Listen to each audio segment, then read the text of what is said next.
Pasi Kuusisto ja toimin tuossa rakennusosastolla Suupohjan koulutuskuntayhtymässä ammattioppilaitoksella opetushommissa. Ja mitä meidän kuvahan kuuluu? Meidän kuvahan kuuluu tämä tietenkin talonrakentajan kouluttaminen.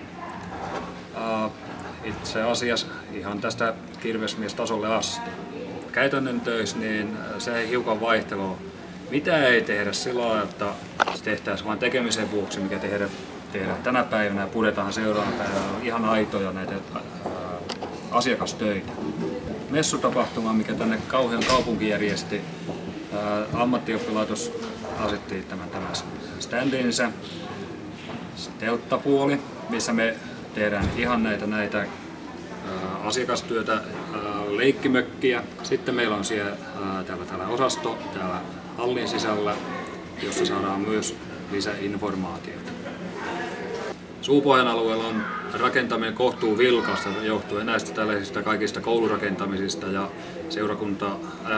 seurakuntakeskuksen remonteista ja sitten tämän sairaanhoitopuolen remonteista.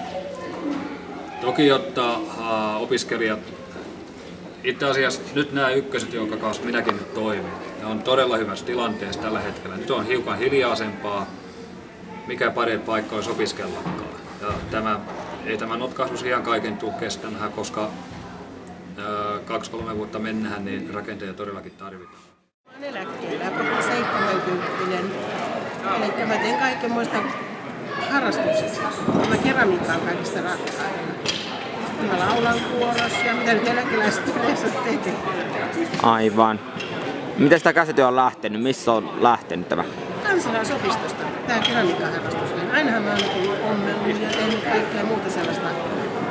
Mutta tää keramiikkaharrastus lähti kansalaisopistosta. Siihen mentiin opettelemaan ja sitten mä jäin kouluun.